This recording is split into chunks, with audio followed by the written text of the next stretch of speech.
Plaintiff's first amended complaint opposition to defendant's demurrers. Action filed, May 1st, 2013. First amended complaint, June 14, 2013. Defendants. Young Yuan Liu, Kenny Tan. Office of Cal, State Treasurer, Bill Lockyer, Mark Paxson. San Bernardino County, Michael Ramos, Gerard S. Brown, Bernas Rodriguez, DDAS Mitchell, Dedeaux. Rod Hoops, David Freya, Robert Brender, Josie Brender. UNKMWN Special Federal Prosecutor, IRS. Deputy Des 1-20. AMDJ Realty, Diana Luo, Andy Luo. Contact 1 Realty, Carlos Granados. San Bernardino Tax Collector, Larry Walker, Jice Johnson, Virginia Conixer, Jill Linley, Bailiff J. Holden, Raymond Hilfer, Julie Francis, Nurse Hancock, Amber Anderson, Vince Welch. People's Republic of China and all persons unknown, claiming any legal or equitable right, title, estate, lien, or interest in the property described in the complaint adverse to plaintiff's title, or any cloud on plaintiff's title thereto, and Des 1-20. Defendants. Complaint to quiet title.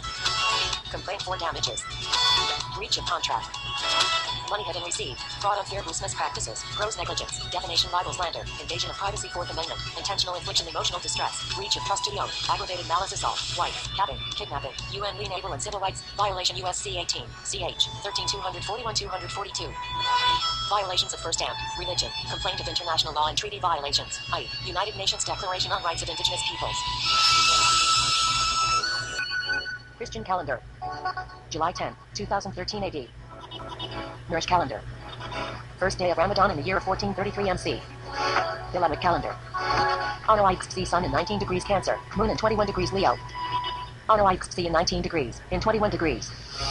Peace, tolerance, truth. Salutation on all points of the triangle. Respect to the order. To all whom it may concern, greeting and help. Attic. Do what thou wilt shall be the whole of the law. Opposition to demurrer. In Haynes v. Kerner, the court held that judges should liberally construe per se pleadings.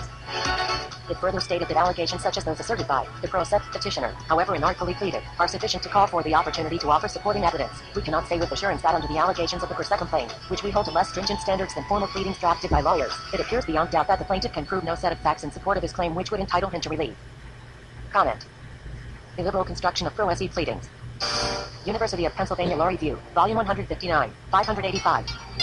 As to substantive matters, however, the knowledge differential is precisely the reason for affording per se litigants special deference at the pleading stage of litigation. Similarly, a mistaken or incomplete understanding of the law can result in the per se litigant pleading the wrong cause of action or, alternatively, not pleading an available one. 63. Furthermore, individuals choosing to proceed per se because they cannot afford legal counsel will often lack the resources to uncover facts prior to filing their complaints. 64. Consequently, these complaints will frequently be thin on details and therefore require that courts draw more inferences in evaluating motions to dismiss.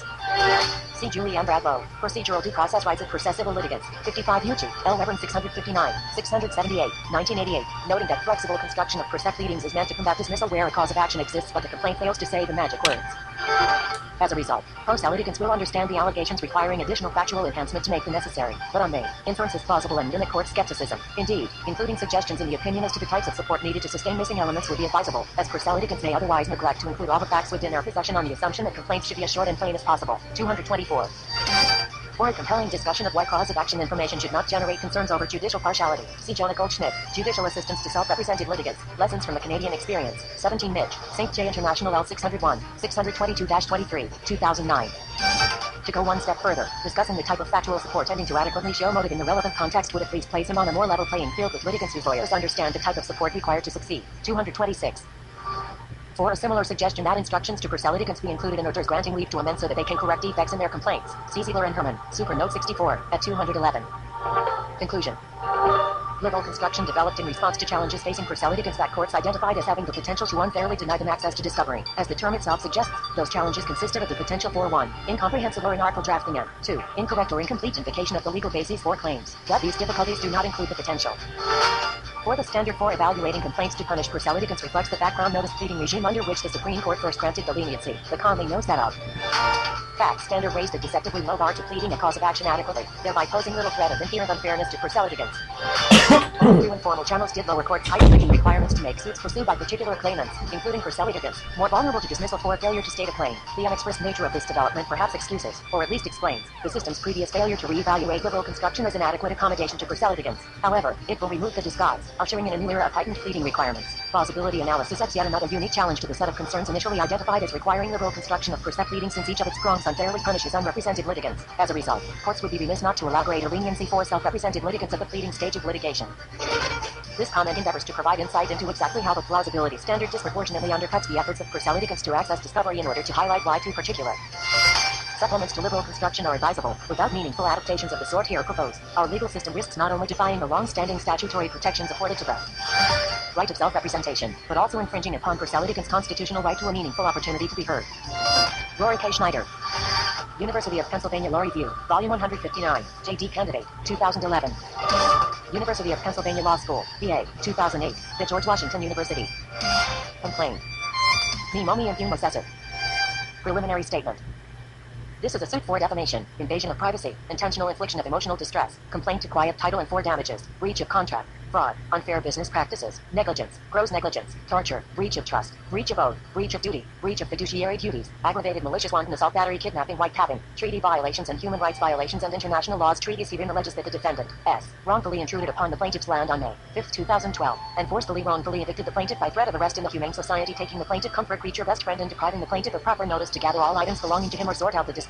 On May 6, 2012, plaintiff called 911 to report trespassing violation of a realtor on plaintiff's property. Plaintiff was wrongfully arrested and charges were trumped up that were cause for plaintiff's arrest were dismissed, i.e. burglary. Instead, now the plaintiff was subjected to a malicious prosecution and held in a cage and brought before a kangaroo court without subject matter jurisdiction where no corpus delicti was ever found, and despite all the overwhelming evidence, the plaintiff was innocent under duress. He signed a plea bargain under threat of a 90 psychiatric ward mental health evaluation for proclaiming his innocence. On May 18, 2013, the plaintiff was released early from jail despite the verbal agreement and promised to be released after court if he signed a plea bargain 4 times served. The plaintiff revoked his plea under penalty of perjury before a California notary on May 22, 2012, and appeared at the kangaroo court at or around 3:30 p.m. and was denied access to clerk by armed bug swearing and pretending to be peace officers. Subsequently, the plaintiff was assaulted and battered from the court, and 911 was contacted in the office of the governor of California regarding the allodial title and plea revocation. The plaintiff appeared at Rancho Cucamonga Court under duress to abide by terms of under duress court order probation review, at which point the plaintiff was assaulted out of the court before entering the metal detector again and slammed up against the glass. The plaintiff's mother cried out again, asking them to stop just as the day before, but ultimately the plaintiff was arrested by the armed thugs in front of a totally different court, but the men all wear uniforms identified as San Bernardino County Sheriffs. The defamed him and forced fingerprints and contract under duress and protest and released plaintiff from cage. Plaintiff waited from date of release May 25, 2012. On the 10th day, as stated within sworn affidavits, plaintiff assumed all charges were dismissed and re-entered possession of subject property on or around June 2, 2012. Suddenly on June 17, the plaintiff's home was surrounded by SBSD defendants again. They had assault rifles and helicopters and loudspeakers at 11:30 p.m. Plaintiff called 911, who said to just go out and explain the situation. When he did, he forced to ground with multiple laser lights with them 16 rifles. Then the armed thugs jumped into the plaintiff with his knee, forcing his face into the hard cold cement like a criminal in front of the entire neighborhood, and only responded, "Shut up, you're under arrest, asshole." How many other people are inside? When plaintiff asked why he was being detained and what the controversy was, then with a complete lack of regard for safety and malicious willfulness, wanton disregard for human rights, he jerked the plaintiff off the floor, attempting to get the plaintiff to stand up and walk with him, but the plaintiff was unaware and unprepared and is disabled because of major shoulder cut, tear, and weakened ligaments and fracture caused by a debilitating shoulder injury. I am sure he didn't know, but it was really unnecessary and gross negligence to harm the way he jerked it, because ever since the plaintiff's shoulder has been so easily re-injured and it constantly throbs now when used in any unrelenting manner. Most of the plaintiff's paperwork was removed from the house, and the plaintiff and 7 of his friends were charged with burglary. Furthermore, the plaintiff was then subjected to another malicious prosecution with only one other defendant, whom also happens to be an Irish American national. What a coincidence, huh? Well, the unknown federal prosecutor said, "Your Honor, you can't be Bernard, Daphne, Ellen, or these men are sovereigns and do not believe in the jurisdiction of this state or even this very court." This statement alone proves beyond a doubt this is discrimination and human trafficking violations on all defendants who had any knowledge of the plaintiff's true status by any means, including implied, expressed, and expressed. In short, because this is only a brief description of an insanely complicated case, I am trying to just give an overview and basic idea of events. On July 5, 2012, after weeks of being denied fair hearing and being assaulted from court several times and so on, the kangaroo court released and dismissed all charges against both nationals. The plaintiff was offered to continue on probation. He informed the kangaroo court he revoked his plea and was arrested at probation check-in by crazy armed thugs for making loud noise or something ridiculous that was later dismissed as well. See how the SBSD defendants make it so crazy complicated and hard to even keep it straight, but stay with me, we are getting there. The kangaroo court pretended like it had no knowledge of the plea withdrawal posted outside the court door, and even to mock the plaintiff, the very same thug who removed him from the court and refused to accept service of the plea withdrawal on May 23, 2012. Deputy Collins never said a word about how he witnessed me attempt for more than 40 minutes to come into the court. Plaintiff's attire had a curse word on it, so Collins decided the plaintiff was a sovereign and physically assaulted and battered, while the plaintiff's mom just screamed to stop. The witness is the true words found on a notarized affidavit of fact signed by plaintiff's mother, begrudgingly once she was informed the plaintiff was facing a 15-year prison sentence before the SBC district attorney almost dismissed a obvious barriers and fraud on the court, causing the plaintiff's girlfriend to deliver affidavit to plaintiff's mother, and this affidavit were given to plaintiff's supposed conflict panel defense attorney, who had already declared the plaintiff incompetent, despite knowledge of previous psychiatrist evaluations from recent court trials where similar situations transpired. Because the plaintiff is informed and the so-called by the court psychologist nonconformist Christopher is not incompetent or mentally ill, he chooses courses of action deliberately, calculating, choosing to clash with law enforcement on the dates of the incidents and within the court officers and judge, believing God created him equal to any individuals he deems authoritarians. This was information was known go to James Brown and Mario, Martinez and Gerard Brown because the plaintiff used a commonly unknown defense. State police power extends only to immediate threats to public safety, health, welfare, etc. Michigan v. Duke 266 U.S. 476 leg. At 449, which driving and speeding are not. California v. Farley said, RPT 89, 20 CA 3D 1032, 1971. The California Supreme Court in San Francisco and Riverside District judges who are found to be involved in denial of plaintiffs in custody emergency habeas corpus petitions will be added as defendants on a future amended complaint. Honorable Court's recognition of human beings having inalienable such as right to travel, peaceful quiet possession, life,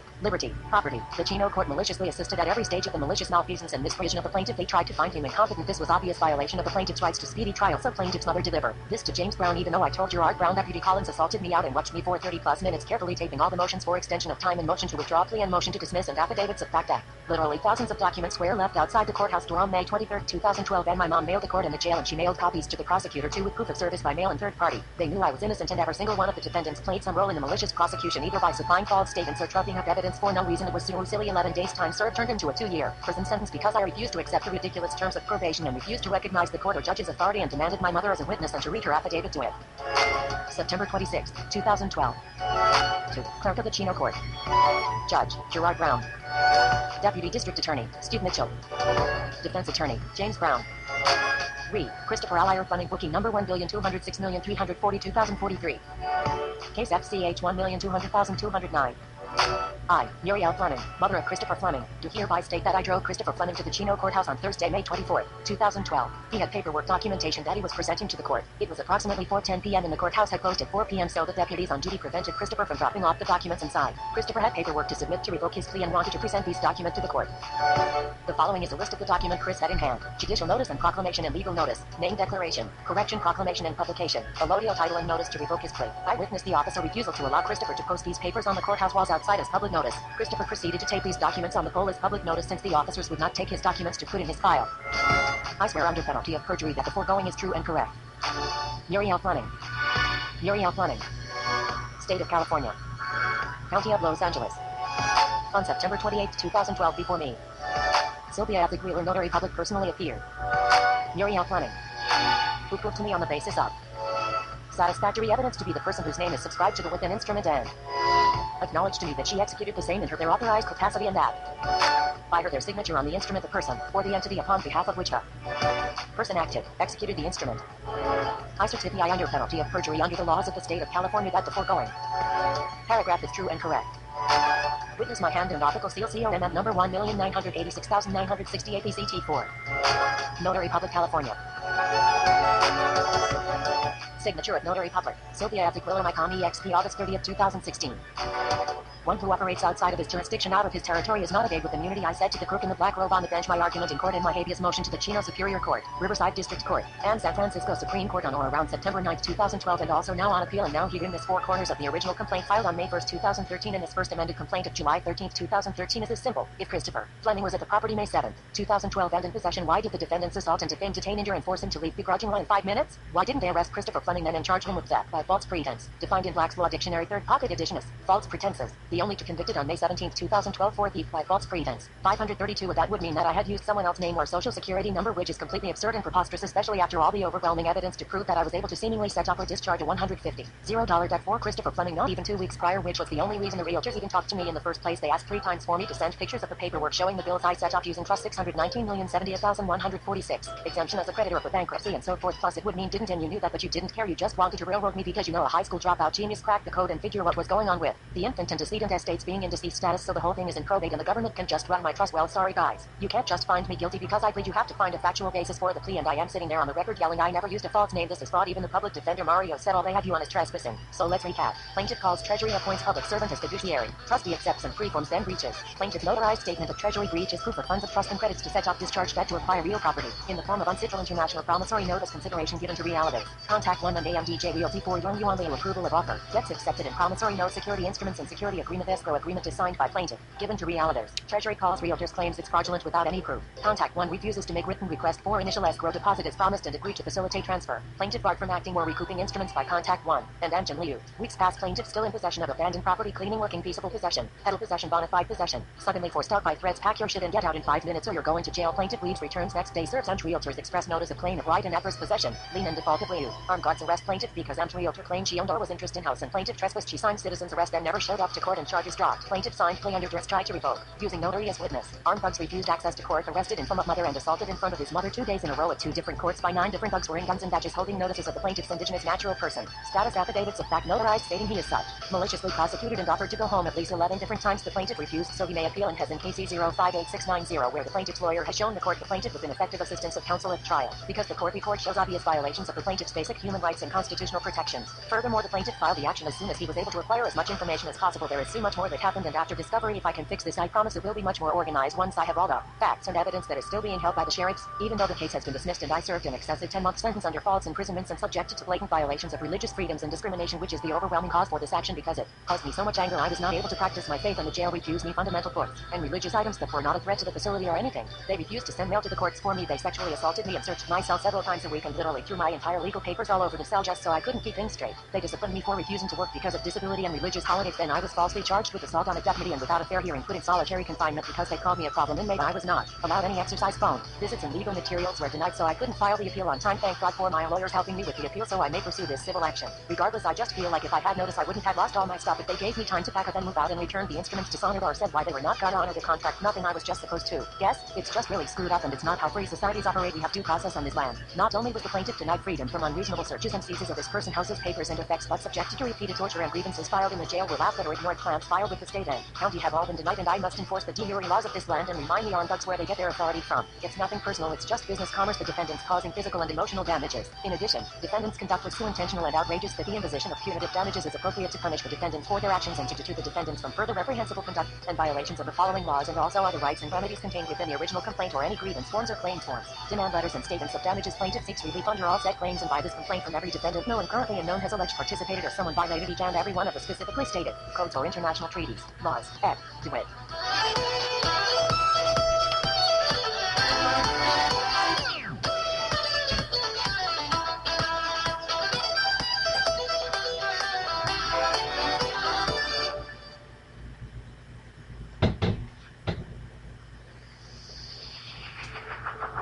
United Nations Universal Declaration of Human Rights 1948. Done at Fuller Deshayo. Harris adopted and proclaimed by General Assembly Resolution 217A3 of December 10, 1940.